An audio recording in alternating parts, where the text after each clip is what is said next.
So this is pretty much just a discussion item on some of the tooling around one of the ideas that we came across in a recent MR. We need to fix the gsutil command that's part of the task runner pod that's used for actually integration with the GCS services as they're currently implemented. In order to fix this particular thing, we need the CRC module for Python to actually be the compiled version with GCC as opposed to the Python only version, because gsutil basically goes, this is slow, we're just going to not do it. While I don't agree with that choice, the easiest way is to actually add the compiled module. To do that, we need to add GCC. The question is that the most optimal place for us to put it, and what are the actual impacts on that one? And then I realized I have some specific knowledge on this one that I don't think I've actually demonstrated to anybody, and this is through making use of the dive tool for container images. You can manually do these items, but the dive tool is super, super handy for actually seeing the impact of how an image gets built, the layers that are involved, the prior history, and how those things all stack together. This gives us a kind of a way to see what the impact actually is without having to go, okay, Docker run the commands by hand, exit, and then check the image diff on the layers, or manually checking the layers from outside. I know how to do this. I know the internals of Docker very deeply, so I can tell you exactly how much file system is different from every last command that you run. But this is not something everybody knows, and this is not something everybody wants to know, to be fair. That you don't need to necessarily know how many grains of sand make up the pane of glass in your window. You know what I'm saying? So the MR that we have here is actually Balu's MR to add GCC to the image. And this kind of spawns just, I did a quick cursory look at this change. Let me share my screen.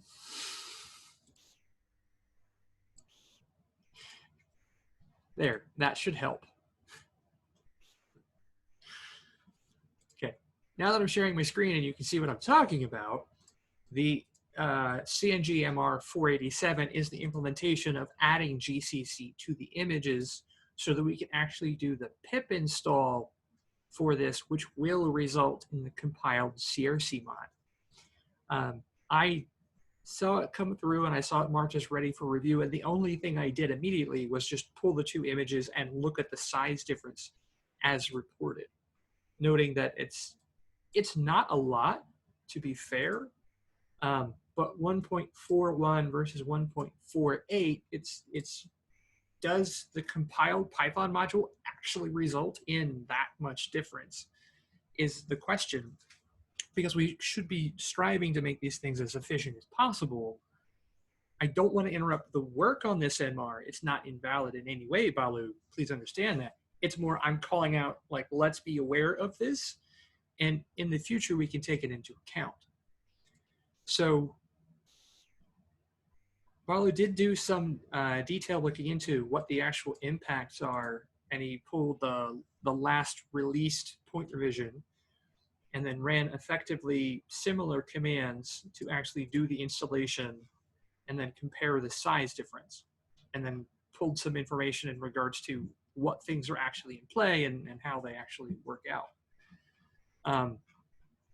So what I'm going to do is I'm going to run the actual dive command against these images and show you side by side what the two of them actually look like. So I need image name, which I should already have here. I was playing with this yesterday, so I will not pull the UBI one. And I guess first thing I should do is I'm running dive version 092, and I do have this installed through ASDF. So it's just another one of those tools that you can make use of easily with ASDF. Effectively, it's very, very simple. You literally run the command with the image and tag that you want to actually run. So I'm going to look at the actual master image first.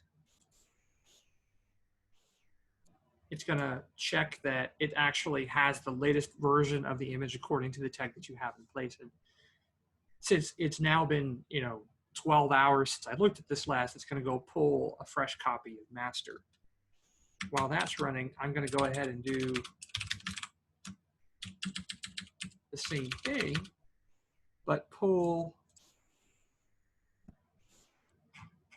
this branches version.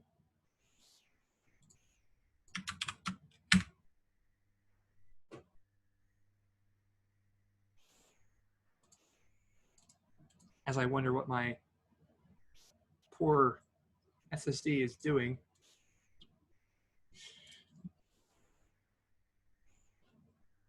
Okay, so it's got the full image. Now it's doing a full analysis and building out some of its own data cache here.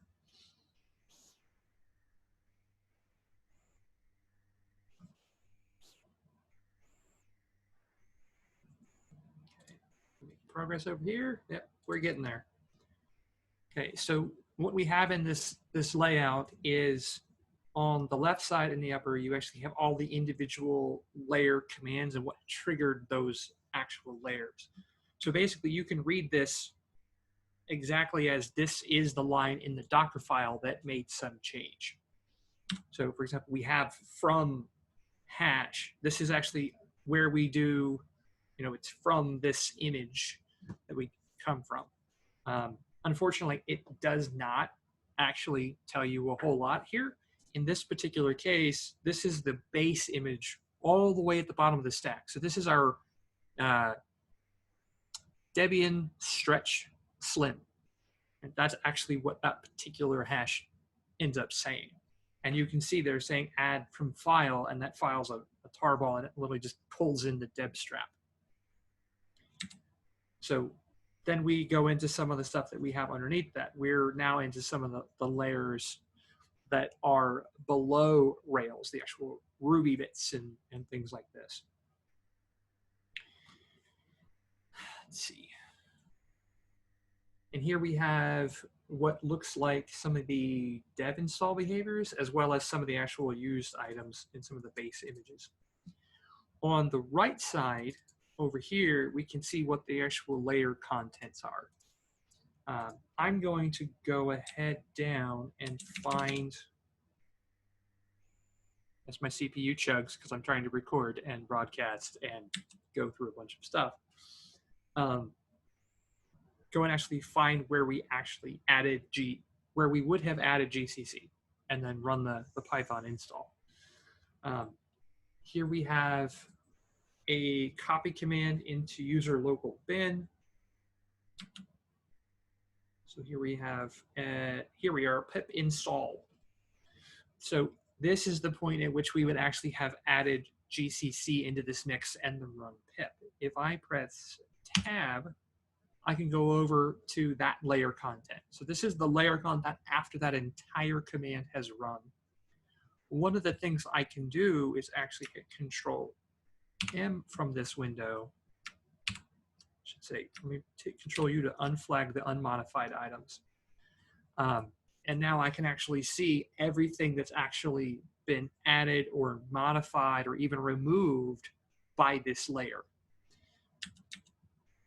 And I can, for example, just press spacebar and collapse a tree.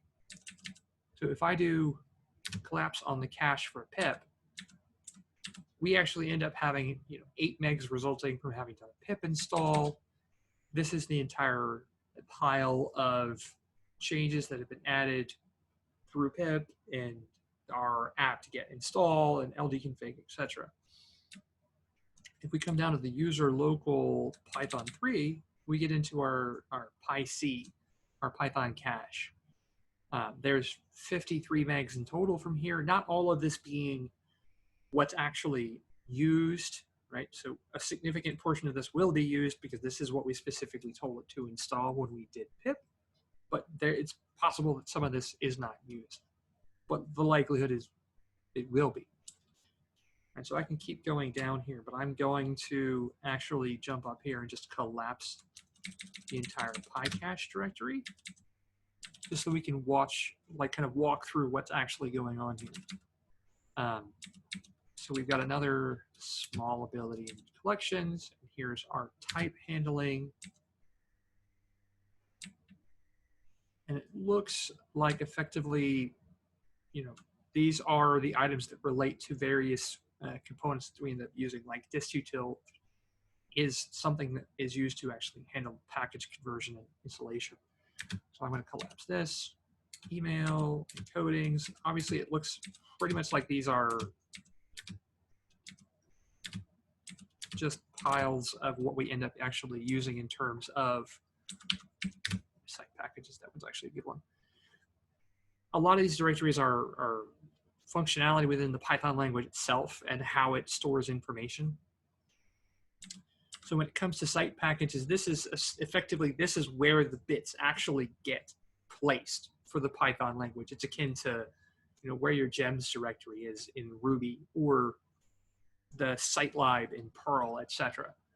This is one of the directories we expect to see growth in, specifically when we're adding something for Python. So I expect that we'll see growth here because, I should say, we'll see a change here because we're going to be compiling CRC mod with GCC as opposed to the pure Python CRC mod. So that's 50 megs there. URL lib is tiny. Most of these are fairly small. And then we'll have the docs here, which basically walk through what's required here in terms of the packages that we've installed. So some would say, oh, just remove the docs. Well, depending on what the license says, you can't do that, just so everybody is aware. We may be able to remove the man entry, but depending on the license, you can't remove some of the sources just to make it smaller. So one of the things we have here is an ld config cache and some information in regards to app. So these are, the green ones are going to be additions, and the orange ones are going to be modifications, either to that or additions below that result in a modification to the directory. So we know that happens a couple layers back from the bottom of the image. So now I'm going to pop over to Balu's here, and we're going to go down to a couple layers up, and immediately we can see that's a 128 meg layer versus a 62 meg layer. So it's what, another 66 megs on the layer? As I wait for it to catch up with me. I should mention, don't run too many copies of this because it is a little bit of memory intensive. Okay, so now we can see we have the addition of the GCC itself right here, right? So I'll press tab and I'll turn off the unmodified files. What we can see here is GCC package itself obviously makes some modifications because alternatives in the way Debian behaves. Those are relatively small. They're excess, but tiny in comparison.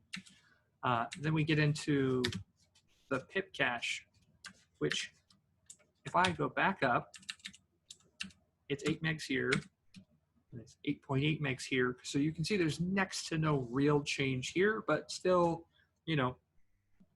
800K or so in comparison. So I'm going to go ahead and compress the bin directory. Quick check. That is a distinct difference between the two of them because you can see that we've got 290K there and 13 megs here. So there is a big change because the actual full installation of GCC and all of the recommended packages that went with it.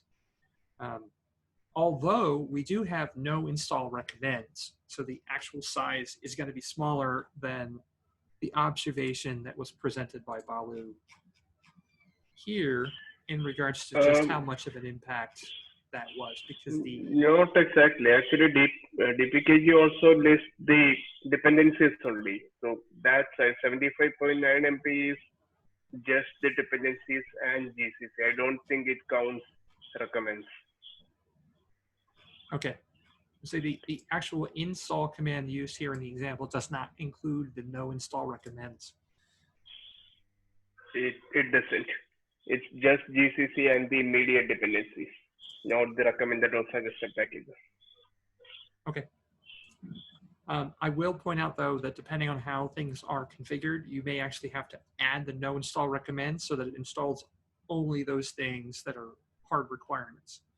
I looked at the same thing when it came to adding graphics magic to the images, because the distinction between the two is if you don't add the no install recommends on that package, you actually get chunks of the X11 libraries, which doesn't make sense inside of a container. So it's just an example of being careful with package installs. Okay, so that's one of the largest areas of impact right there, is on the bin directory. Lib 53 to 51.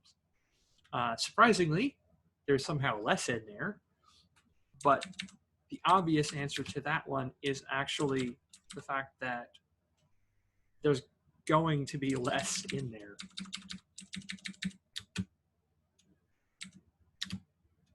Because once we get into the depths of where Python is, local lib Python, right? 53 megs here, and we've still got 53 megs inside of Python, right? The real size difference, just going to press this here, between user lib 51 versus 53.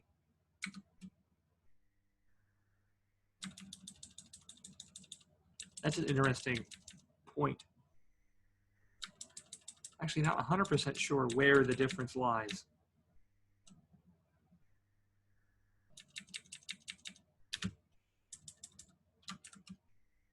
The same directory, user local lib, user local lib. Oh, there we go. That's because I was looking at the wrong directory. Right, it's actually user lib gets smaller reportedly, which mildly surprising. I'd have to dig into the specific details. If we go down here, we'll see some of the additional bits that we have just because of the size of the package install. And this is how does packaging work in Linux items. Info is basically tracking all the things that you have installed. If you install this, here's the trigger that should happen in the event that you actually install a package that depends on it or is an alternative to it, and things like this. This is all just depackage information. Our key care, though, really comes down to how Python changes because we're doing GCC as opposed to how we're handling all the items underneath. By the way, anybody feel free to ask a question. Yeah, I've got a question. Sure. Actually, more, I guess, maybe a statement. So the comment that caught my eye was Baloo mentioned that right now this is redundant no update for UBI builds because it already has GCC in there. I wondered if we could just dig in a little bit on that.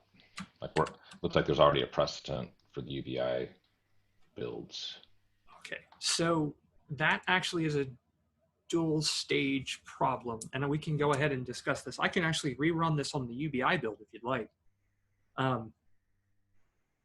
The biggest trick with the UBI builds is, do we actually need GCC in the running image? And that's a dual concern here, is this adds GCC which to the running image, which has a precedent in the UBI image, but that's actually a performance item in terms of not how the container performs, but excess within the container, which means a slower pull, more resource consumption on the actual nodes that have to pull and operate that image.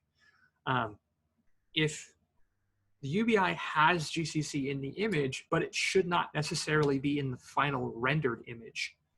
It's one of those things where we start to get into complexities of how can you optimize image size and how can we make use of multi-stage builds and compressed layers in order to actually get the final image that actually does all the operations as small yet performant as possible. And that's a matter of only having the components needed to actually operate within it. Yeah, I think that's kind of why people are a big multi-stage builds, right? That's one of the big things that it solves. Yeah. And just one other thing, that beyond just the size of having GCC in the final image, having a compiler of any kind is considered a threat surface in a final deployed like accessible node. So if GCC is in the final rendered image, we need to get it out just from that standpoint. It's for the same reason why you remove any scripting language if it's not directly being used. Like that's a fairly standard practice from a security point of view. So it's a matter of hardening, whether it's in a container or on a VM. If you don't actually need this ability to add programs to the system, don't allow or enable in any way the ability to add programs to the system. And we're going to see that eventually pushback from FedRAMP and other parties that are more concerned about individual container operation and the security practices that we have in place. We will eventually see that.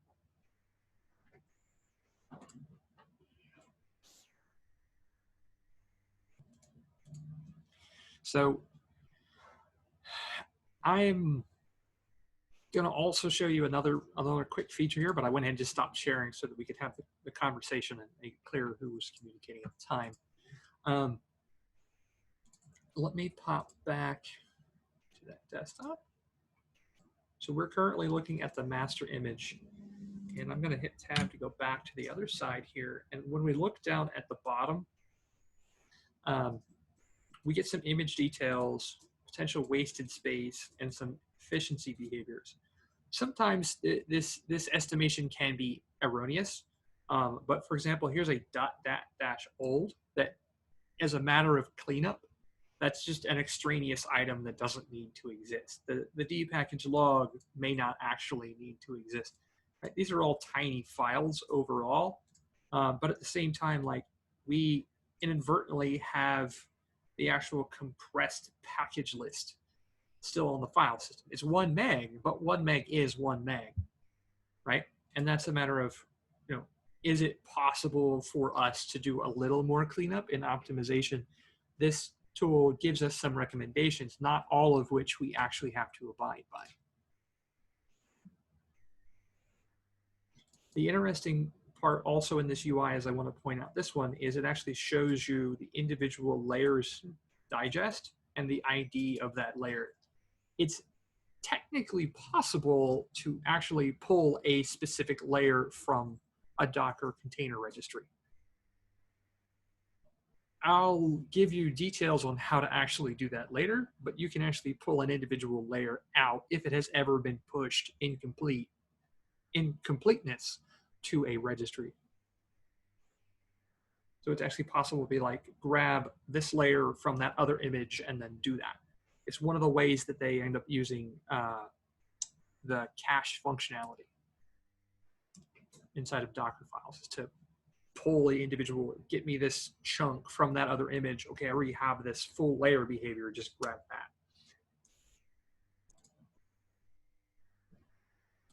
Has anybody else ever actually used Dive before? No, I just usually do Docker history and compare the sizes. Like, I don't go into the file system at each layer, but just check what size increase that each layer brings.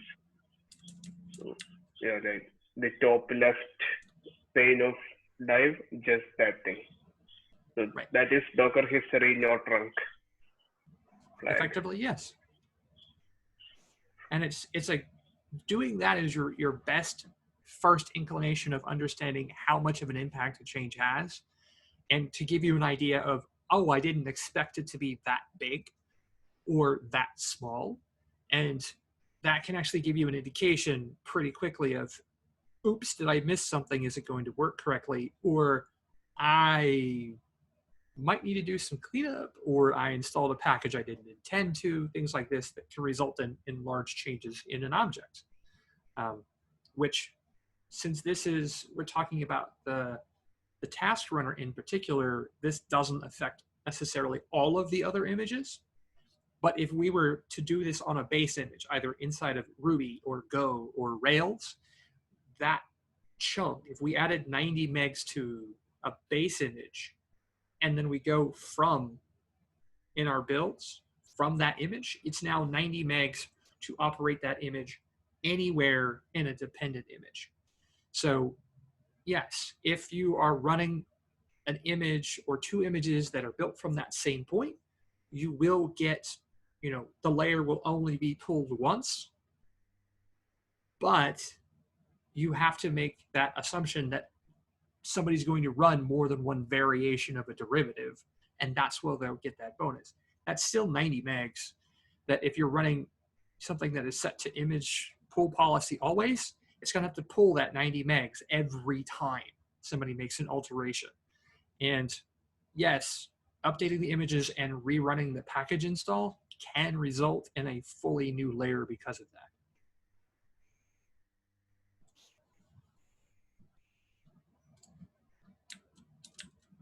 Okay. Quick question, who remembers where Python shoves the actual modules? It's usually Site Python packages? Yep. Yes, sorry. Oh, there it is. For some reason, my brain was not seeing the word site packages, and it was driving me nuts. I'm like, it should be site. It should be right here. Okay. Site packages, gslib. I think the directory for GS utils is gslib. Okay, so there's the S3 command that we have installed. I can page up and page down, so we'll go a little faster here. There's the Bodo behaviors.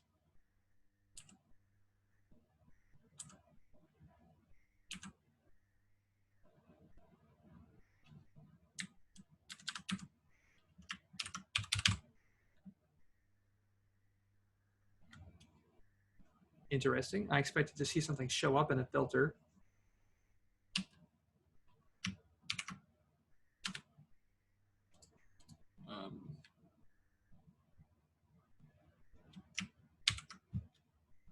There it goes. It's like, what's going on? Oh. Where am I? Yes, this UI can be frustrating when you have too many of them open.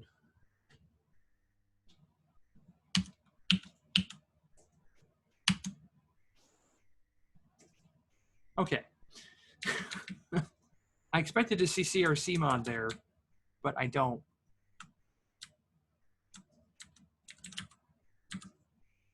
Which mildly surprises me, and I don't know why it didn't show up in a search when I did it for CRC.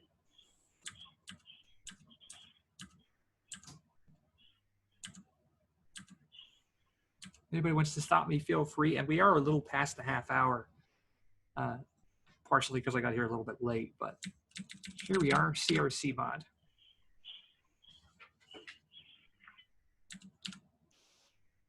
So looking at this one, we've got CRC mod, and here's the egg patterns. So let me go back to the other image.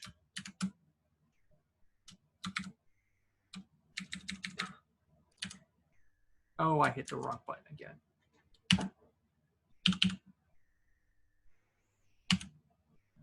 Thank you. Nope. Nope.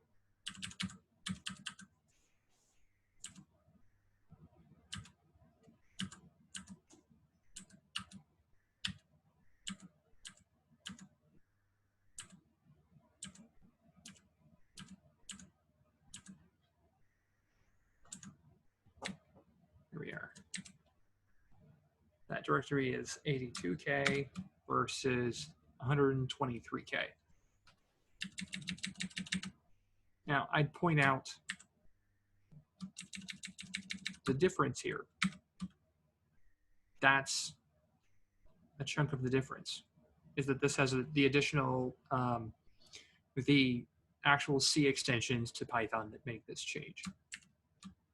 This one is the one that has no compiled C behavior, and this is the one that has the actual compiled C behavior.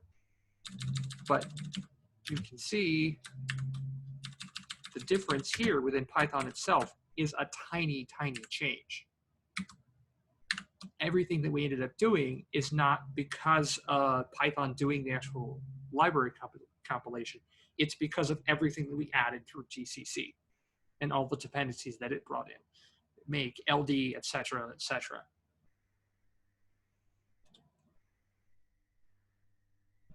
I'm going to hit stop share.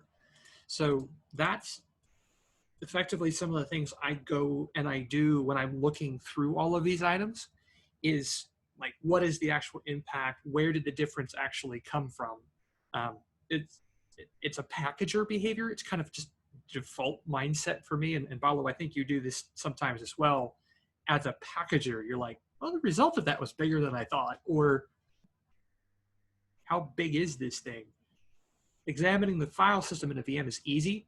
Examining the resultant change inside of a Docker layer, you can manually do this by knowing how Docker operates and layering and reading diff directories. And don't do that. This UI makes it much easier to do. No, it's not point and click. It's not always 100% friendly. As you saw, I kept hitting the wrong button by accident. But it allows you to get a lot of information very quickly without having to go to the depths of those layers.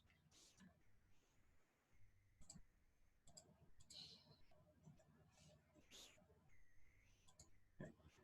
Questions, comments before we go ahead and wrap up the recording, and then we can all individually go play?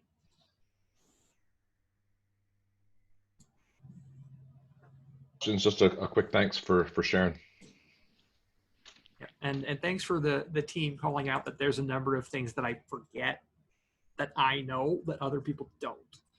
It's been an interesting couple of months to remind me how much is just innate knowledge in here and distributed through our team that isn't actually distributed through our team until I've individually shown somebody something. So, all right, everybody, have a good rest of your day or night in some people's cases. We'll continue the separate discussion in multi-stage builds, but now you have a tool to understand the impact of a multi-stage build and why you need to be careful about what you do per layer.